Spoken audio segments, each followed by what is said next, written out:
to educate, motivate, and build one another through shared knowledge and success.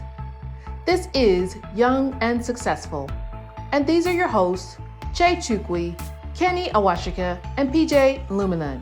Welcome back to the Young and Successful podcast. Our guest today is Mr. Brennan Schema.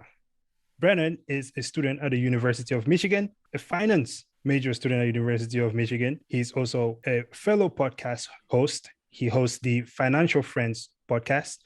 And most importantly, he is a young investor. Thank you for hanging out today with us, Brennan. Thank you guys for having me on. It's a pleasure. Absolutely, man. Not a problem. So as some of you might know, we have been hanging out on a new investment platform, right, called Public, which I think that their idea is just incredible, right? It's meshing Instagram and Robinhood together. And this is where we met Brennan as well.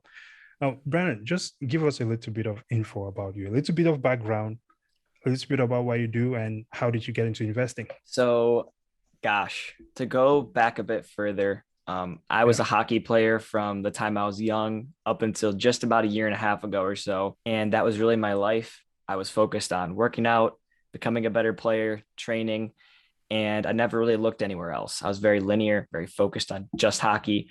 And about a year and a half ago, when COVID kind of hit and some things were going on regarding that, started dabbling in some other things. I started to have a little bit more time on my hands, a little less practice, a little less training.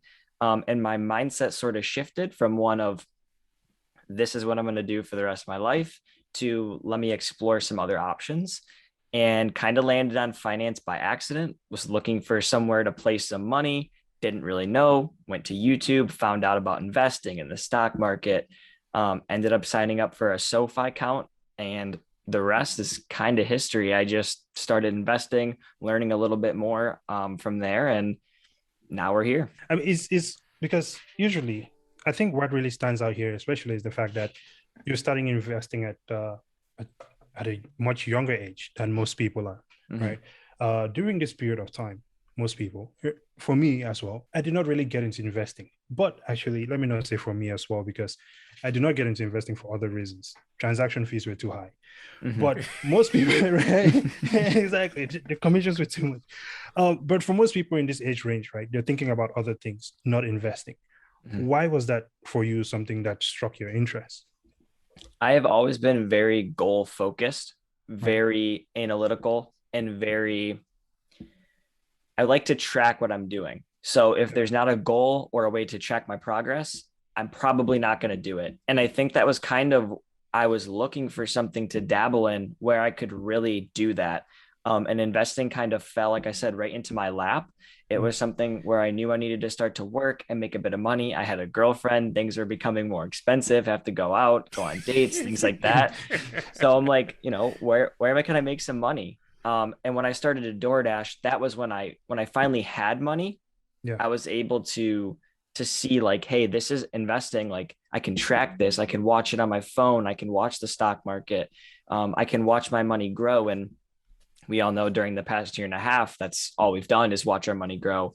And when I started to learn more about investing and watching my money grow, the more I learned about the stock market and personal finance as a whole. And I realized that it wasn't just stock market and investing that I was interested in. It was really personal finance.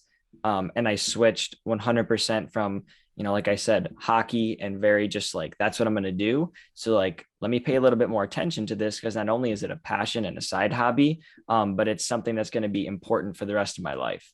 And so being able to track and watch it was just the kicker. It was like, all right, like perfect. I'm all in on this. I like it. By the way, big congrats to you, man. Brendan here is headed for some major success. Thank you. Yeah. As Brendan mentioned earlier, we got talking with Brendan on Public. And when Brendan posts on Public, it gets a huge attention of a lot of people, thousands of people. And the reality is this. We have spoken to several people. We have some mentors and mentees that we talk to. And the reality is this. A lot of people don't know when to identify that one thing, that one niche that they're really good at. But you tend to just find just right away, and you just took that opportunity to the point that you actually went a little bit further to setting up your finance friends or financial friends podcasts. You went to the next level, which is giving away the information that you've learned to the community, and you do a great job at it. Thank you. What makes you do that? What keeps you grinding? Why did you take it to that next step? So when I started investing, as I mentioned, I was consuming all of the content. So Yeah. anything that anyone put out, Graham Stephan, Andre Jick, Meet Kevin, all of these finance YouTubers, whether it be their podcast, Millennial Money, any one of their YouTube videos, it was always on in the background. It was always on when I was working out, whatever it may be. And I kind of developed a love for the creative side of things. Hmm. And I'm not a creative person whatsoever. Don't say that. I really, Don't I say really that, am not. man. Public I loves really you. You have to embrace it, man. You're doing Yes. it. And so that's something when I finally started to like, oh, I can make a post about that, or I could talk about that a little more. That's when I decided I needed an outlet because I had never felt that creative spark before. Yeah. And I searched for it for a while. I tried Instagram, but I didn't really like the creating post side of things. I tried Twitter, but I talked to a brick wall for ages, and nothing really happened there. I tried Medium and writing blog posts, and those did all right. They did pretty well, but I found that when I was starting Medium, I was doing it for the money. I was trying to make sure that I set myself up to be able to make money from it. That didn't work out well. And so I finally decided one day I was scrolling TikTok and I saw a fitness person, and he kind of had a setup like this with a little microphone. He had sunglasses on, he was super close, and he was talking about he was yelling into the microphone about fitness. And I was like, where's his co-host? Like who else is he talking to someone else? And come to find out, no, he was doing it solo. And that's when I was like, all right, I'm going to do this solo. Like I can talk for hours about anything, and finance, don't get me started. So that's when I was like, all right, I'm going to start this. And I started it by myself. And I think the first 2 or 3 episodes were solo. And finally I had some interest from some friends like, hey, I'd love to talk with you on your podcast. And I was like, thought I was supposed to ask you, but let's go. Sure. Yeah. And then I stumbled across Public, and that was when the ball really got rolling because I was able to connect with people who are interested in the same topic as me. And I was like, it felt like heaven, like someone gave me something where I had the ability to not only network and communicate and talk about it, but then bring them outside of that space into something that I could create. And then from there, it kind of snowballed into, well, maybe I need to revisit Instagram. Let me try Twitter again. Now that I have home base, which is the podcast, and then multiple other outlets like Public and TikTok and Instagram. So it's been wild. It's been fun. And things have definitely picked up faster than I've thought. So I'm just going to keep going with it as much as I can. Absolutely. I think you definitely should. I think one of the really important things that you kind of pointed out there is the fact that, you were setting up on this one platform and where you felt like you were just trying to go after the money, right? But you kind of pivoted from that and kind of went more of the approach, which is really an approach that Kenny and I talk about all the time, which is just simply providing value to others, Yes. right? Because ultimately that's kind of where you ended up. Just simply providing value to others, not worrying about the money. And in return, people see that, right? And they respond to that very well. As you can see, you're getting really good traction on Public as well. It's pretty amazing. So I think that that's really cool to be able to have that mindset. And when you do that, it doesn't feel like work, No. And don't get me wrong, it's like it's a lot of work. You're just taking full credit courses, right?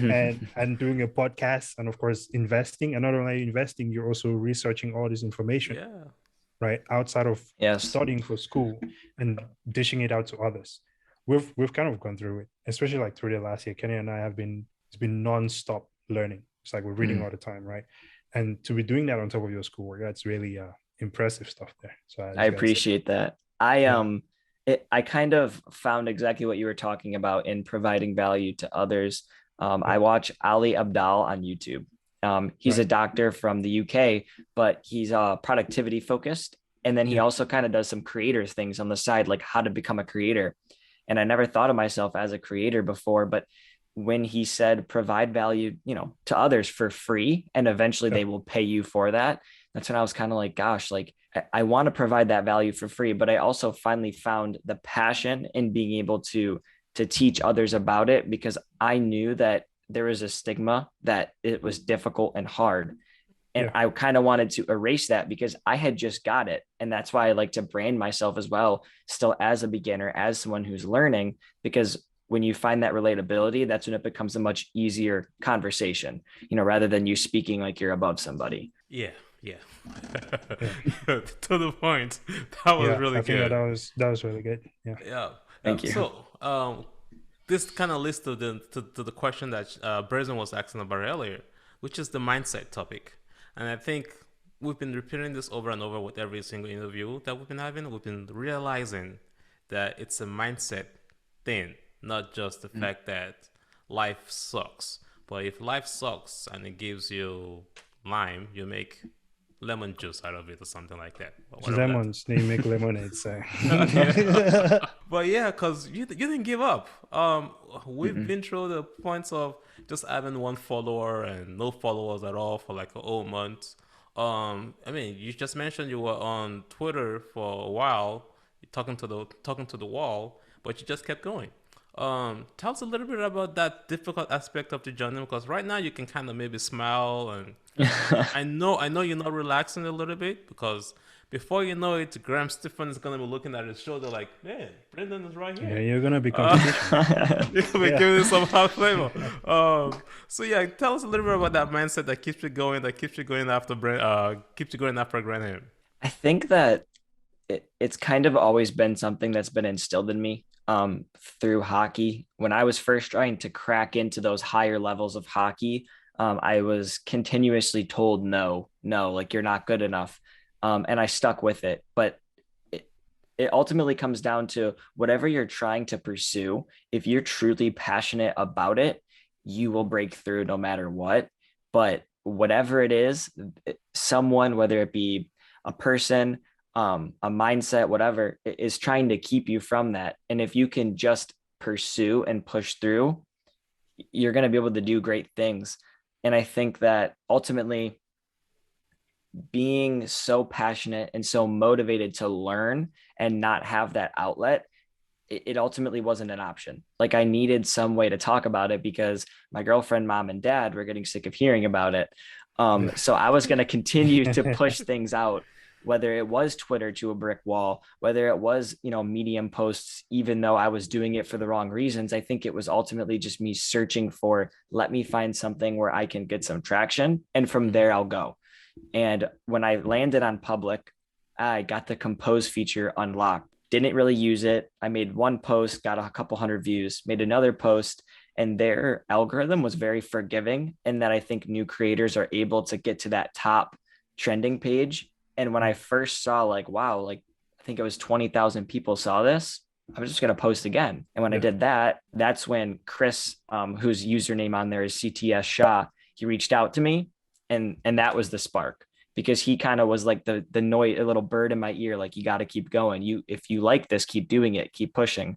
And it just went from there. And I think now that I have that small little bit of traction, that was all I needed, was just a little bit of give in that wall, and I'm gone. Nice. Speaking of, I don't care how many followers people have on Public. In my mind, Chris is the most famous person on Public. Yes. He's everywhere I go, dude. It's so awesome. Yes. I love it. Right. Now, here's also something interesting that I thought you did, and I thought it was really something, it was really cool, because at least for me, I haven't seen this before. You mentioned earlier your girlfriend, your mom, and your dad were all tired of hearing you talking about it. But it seems recently you got your girlfriend into investing. You actually got her on Public. Tell us about how that went down. So I'd been in her ear about it constantly. Right. And it actually came to the point where she's like, hey, look, I'm just not ready. It's not going to happen. I'm not going to start investing. I'm like, that's fine. And so I think it was her birthday, or at some point, I gave her $100 and I said, put this in a Roth IRA. You don't ever have to touch it. We'll set it up together, put it in. You don't ever have to add to it. But it was kind of my little seed plant. And I don't even think I told her this, but the account was open. So there was the only barrier was depositing more money to it. It wasn't having to go through the whole process. And so actually just the other day, you know, it was the same day that I posted about it that I actually got her on board. And I told her, I said, hey, look, can you commit to this? And I left it very vague. I said, can you commit to this? She was like, what? I said, $5. She's like, what do you mean $5? I said, can you commit to $5 every other week? She was like, well, yeah, I can commit to that. I said, all right, want to shake on it? And she was like, yeah, sure, that's fine. I said, okay. And we shook on it. And I said, $5 into your Roth IRA from every paycheck. That's it. She goes, okay, cool. And I was like, wait, really? She's like, yeah. I was like, wow. Like, I'm very proud of you. I said, because that's it. Because now, you know, when you make a little more money or you feel more comfortable with it, it could be $6 and maybe $10 and then $15. And it'll just continue to go from there. And I told her, I said, if you didn't say yes, I was going to put $10 into VTI every, you know, other week, every paycheck for you. You know, it wasn't obviously going to be Roth IRA or anything like that, but I was going to do that on her behalf. And so I tapered that back to 5. I said, for saying yes, yeah, I'm going to do 5 anyway. And so it's just something small. And again, I feel like it's just something relatable to everyone. And that's why I shared, because it was something where there's a ton of people out there looking to get a significant other, a friend, a family member into investing, and they don't know how. And maybe offering free money is something that would work. But maybe just making it easy for them, you know, is something else. And obviously risk plays a huge factor in it. But I was super excited to get her in, you know, and she has a long life ahead of her. So I think everything will work out. And a rich life as well. Yes. Yeah. Especially if Brendan is the one picking the exactly. So the smart guy. I think that's really cool, and that's very important as well. You know, I kind of did the same. I mean, most of my family members, they had no option, dude. Every time they called me, like two minutes into the conversation, man, I'm talking about investing. Right. Actually, so my younger brother is in the UFC, and like obviously he won his fights and all of that stuff. And I was like, hey, this is cool. You know, got paid. This is really cool. But let's open up a Roth IRA for you, right? And I opened up one for him, and when he has his fights and things like that, we send some money over there. And same with others. So that's awesome. I think that I thought that was really cool. When you did that, it kind of reminded me of what I did there too. That's cool. Yeah, I'm just over here smiling. I'm not gonna jump into my story of trying to get folks to invest, but all I have to say is once they see the accounts growing and they see the opportunities, because it all goes back to risk, right? And I know we're jumping now into the whole financial aspect of this interview, and we're not doing this interview to encourage people to invest. You know, it's not financial advice, but the reality is this: we have seen the success. We've seen the success rate. If you're able to just start early, that's what's so cool about Brendan and his girlfriend, is that starting early gives you such a huge advantage over a whole lot of people. And you know, it's nobody wants to be middle class or low class for the rest of their life. You know, this capitalist system is built in such a way that, you know, if you stay down there, you know, you're gonna stay down there. But if you give yourself an opportunity to have your money work for you instead of you working for your money, you have an opportunity to be a few of the many, which is the 1%, like they would like to say. Absolutely. Right? So yeah, I would like to go into the next question, right? Go for it. When selecting your securities, because I know you not only invest in stocks, you also invest in ETFs and of course crypto. And we are on this so-called crypto squad, where we're trying to encourage folks to understand the benefits that crypto bring to the investment community. What would you say to someone out there that is thinking of maybe deciding on investing in the stock market or investing in crypto? I think that ultimately, if it comes down to a decision, analyze what you believe in. So if you think for some reason you can't wrap your head around it, and this is not a diss towards anyone, but it is difficult to understand. If you can't understand crypto, but you can understand stocks, I think you go for stocks. And if you can't understand stocks, but you can understand crypto, go for crypto. And if maybe you just have a bit more of a draw towards one or the other and you're not really sure why, then go with your gut. And the worlds of crypto and stocks are blending. Public is bringing on crypto, and for anyone who doesn't know, and if you're listening from Public, you don't have a wallet on there, so you're not necessarily owning your coins. You can't move them around.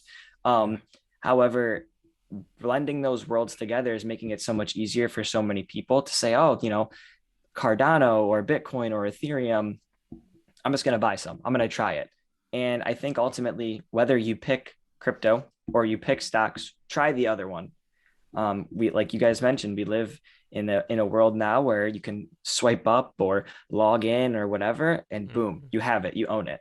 And it's fast and it's easy and it's accessible. So if you have the capabilities, a cell phone, laptop, tablet, whatever it may be, to log on and create an account on the opposite platform, go for it. Maybe you're on Gemini, Coinbase, something like that, and you're looking at stocks over on Public or Robinhood, whatever it may be. Go ahead and try it. Just jump in. And I think once you get your toes wet, once you start to explore and learn a little bit more, and you place some money in there, you're going to want to watch it. You're going to want to pay attention to it, and it will only benefit you to try both. But I think whatever you can understand, that's what you should start with first. You said something just now, which is placing your money in there. This is the stopping point for a lot of people. And I think that's one of the things that you've been really good at in Public, is encouraging people to realize that it's not just your money, but it literally is yourself and your life that you're putting into this investment. Can you, in this little quick interview, tell people why they should overcome that fear of that money aspect? Like, I don't want to lose my money. My money will be lost. Not to take shots at anybody, but you drive through the drive-thru at McDonald's. Drive through the drive-thru at Starbucks. You pull up to the dollar store, Kroger, the grocery store. Maybe you're logging in, you're buying something on an app on your phone, Amazon, whatever it may be. Tack on the change every time you make a purchase. Acorns does a fantastic job of this. Tack on $1, $2. Again, it goes back to that point of there's no minimums on there's $1 minimum on Public. I know I personally will also use SoFi. There's a $5 minimum there. But when you're making these daily purchases, if you sit back and think, wow, how important is this purchase to me? And did it have to be made? You can take whatever that dollar amount is and say, well, what if I didn't make that purchase? That'd be $20 extra in my pocket. What would I have done with that? And oftentimes the product that you're purchasing, you may need. But if it's a double chocolate chip Frappuccino from Starbucks, I'm sorry, but as much as you might think you need it, you don't. And so that $5 that it cost you, that's a 100% loss. You just ensued a 100% loss. So instead, if you put that $5 into VU, into VTI, into the riskiest asset you can possibly think of, Dogecoin. You more than likely, again, not financial advice, but you more than likely will not ensue a 100% loss. So that is very true. Compare apples to apples. It's $5. So whether that $5 goes to the massive corporation or eventually back into your pocket, decide which one you want to do. And I think that if you can spare even 1 to 2 purchases a week and invest that instead, you might see a little bit of growth. And once you see that growth, more than likely you'll probably be addicted to it. Yeah, exactly. I agree with that, which beautifully explained, by the way. Thank you. I mean, that's clear cut. There is a feeling that comes with winning, right? And those winning feelings is when you buy a stock and now it's green. Yep. Right? So I've never heard anyone regret, buying a stock and all of a sudden, and they're like, oh, this is a horrible idea. So absolutely, I totally encourage everyone to do it. Not financial advice. And of course, if you get into crypto, volatility is also another thing that, they're not getting used to it yet, but they're still. For your podcast, right? What is next? What are your plans for your podcast? What do you see it, or what is your vision there? So something that I've been, the first sort of barrier was the technology, right? I had my cell phone here, financial friends, but I had my cell phone here. Sticker. Thank you. And this was how I was recording podcasts. I had it set right up to here, and I was just kind of talking into the microphone, and that was it. And I had anyone else that was joining, just kind of join into a little chat room, hold their phone up or prop it up, and it was kind of like a phone call, a conversation. And I decided maybe some audio, some equipment, some lighting, something like that might be the next step. So I took that step. And then I'm starting to gain a little bit more traction with guests. I have some people that I'm able to bring on. And so, that's kind of working well for me, but it's mainly staying the course. I think now that I have something like this, I might get some decorations or something up here. But obviously it's content focused, right? So the aesthetic of what's behind my head ultimately doesn't matter. The watermark on an upload for a picture, it ultimately doesn't matter. Yeah. The microphone, it ultimately doesn't matter. And so just looking to continue to create content that is relatable.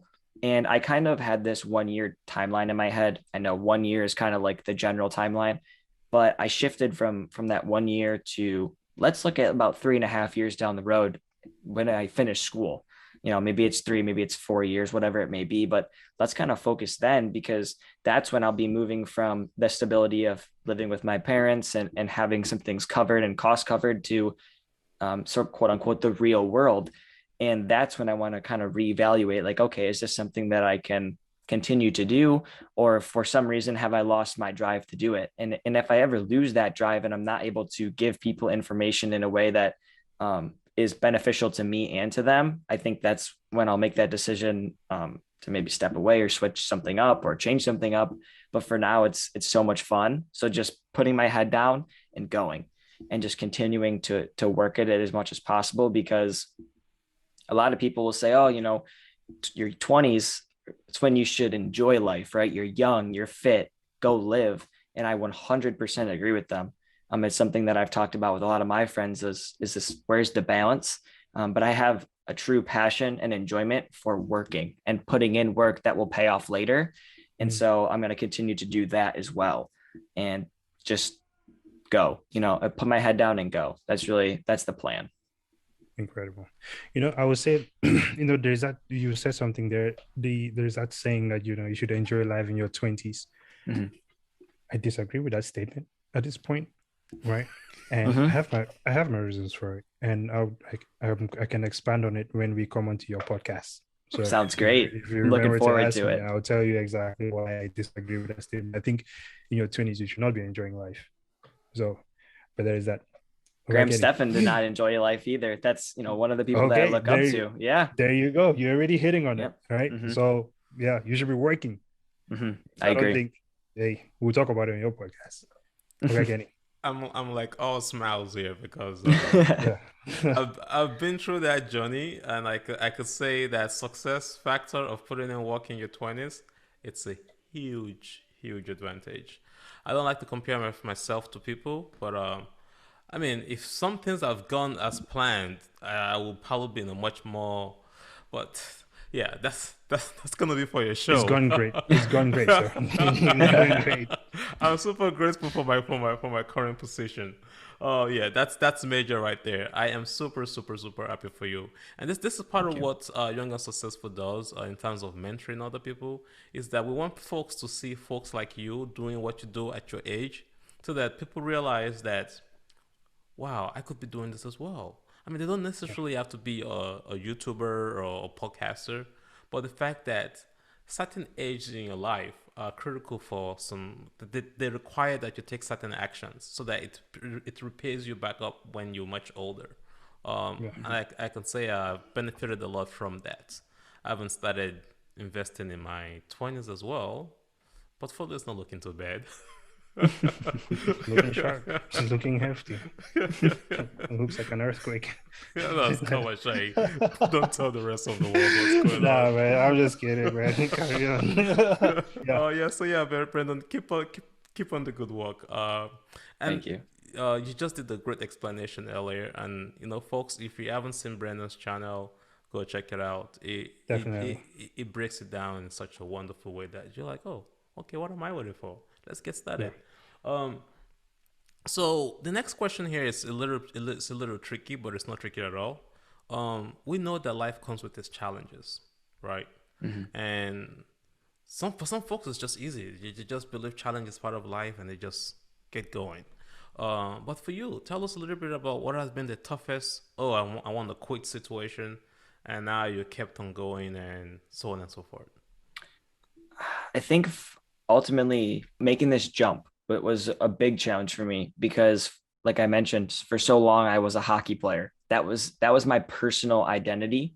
I aligned more with hockey player and everything that came with it than my own personal self, Brendan. Oh, And wow. so it was finally being able to say, you know what, I'm stepping away. And something that gave me a small bit of validation, and I think it would have been a little bit harder to step away if I didn't have that validation, was I did have some offers to continue to play hockey. It was a decision that I made to step away, not someone else telling me you're not good enough, you can't continue to play. It still tore me apart to say that I'm done and that I'm stepping away, and I'm gonna not look back. And my girlfriend's mom and I talked, and she said, look, whatever decision you make, let that be the one that was correct, no matter how it feels. So if you step away, go full force into being done. And if you continue, go full force into continuing and don't look back either way. And ultimately I've really pushed into that and leaned into that as much as possible. But in terms of finance and kind of the challenges there, it's really been school. That's been a huge time commitment and something that has made creating content a bit difficult, as well as the financial burden of school. Is I'm currently working to pay school off as I go. So I haven't taken out any loans to pay for school yet. And knowing that you have to continue to work, you have to continue to do those things that generate income to pay for school is a little bit of a challenge, because you can't step away. But I think now when I'm young, I have the time, and I have the financial backing of my parents, that if I had to, for some reason, I was forced to step away from work, it would be okay. I wouldn't fall into a free fall or anything like that, but really taking that leap of there's no backing, there's no nothing. You just have to keep pushing. It was a small challenge, but again, I have that mindset of like, whatever I take on is just reality and I'm going to do it. And so that's kind of where I've landed with that is, this is my new world, and whatever comes my way, I just have to work through.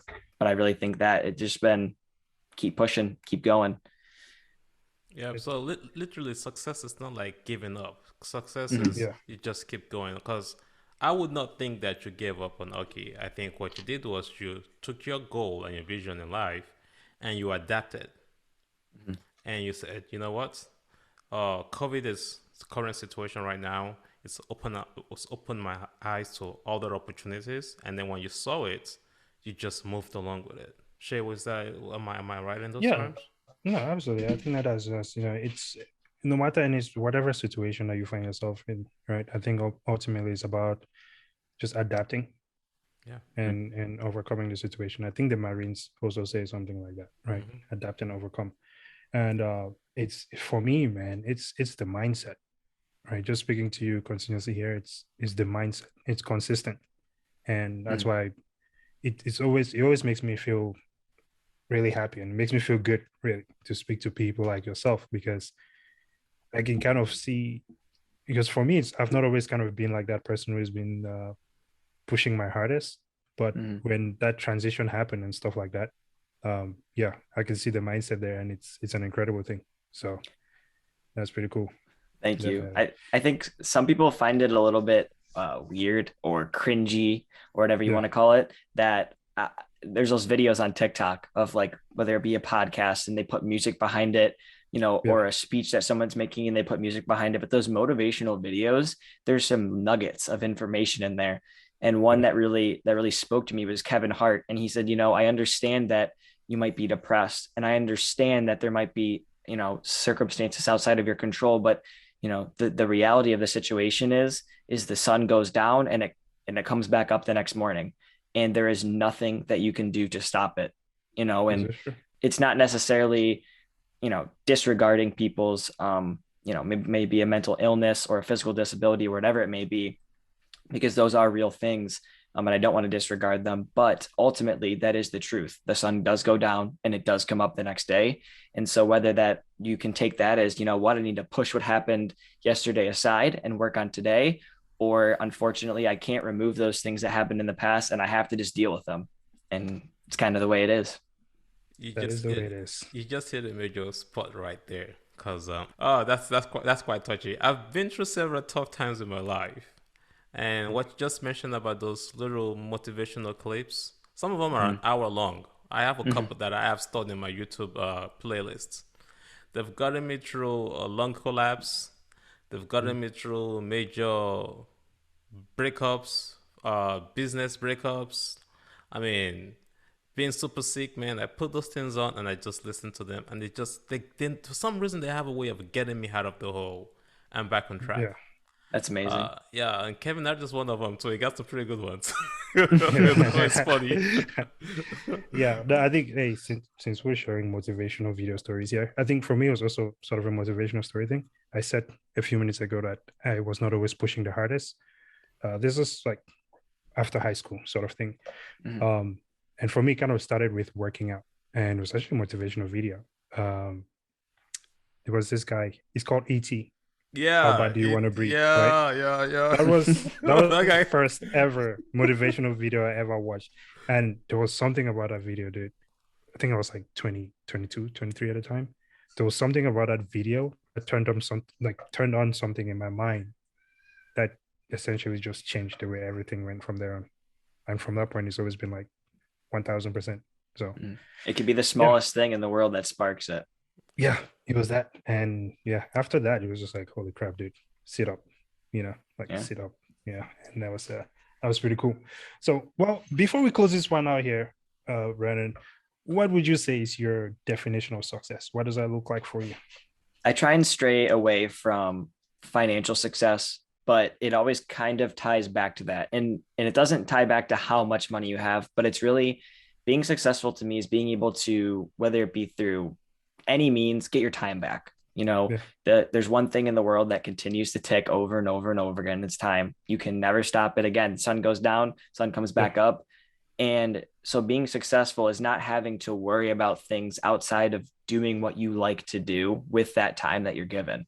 So whether that be being able to be financially independent in general, or whether that be, the RE side of FIRE, which is retire early and get that time back, whether it be the backing that, at any point, if you need to step away from your job or sell a house and move or whatever it is, that you can just do it. So, you might put yourself in a position where you have job flexibility, or you have a savings account or an investment account, or just maybe it's having a vehicle where, you can drive away. So that's kind of my definition of success, is knowing that I have the ability to navigate life in any way that I need to. And mainly it's getting that time back. Getting your time back to navigate life freely. That is powerful. Yeah. To the future Warren Buffett. Future better Warren Buffett. From Michigan State. From Michigan State. Ladies and gentlemen, this one has been absolutely fun. Brandon, let us know when we're coming onto your podcast. For sure. I look forward to seeing you in public. Definitely do not stop. Keep pushing. Thank you. Absolutely incredible. Thank you. Thank you. Thank you guys for taking the time to allow me to come on here. It's been a blast. I don't even know how much time's went by. It's been awesome. Hey, we don't count time when we're having a good time. So yes, it's true. Exactly. Until next time, Che out. 00 out.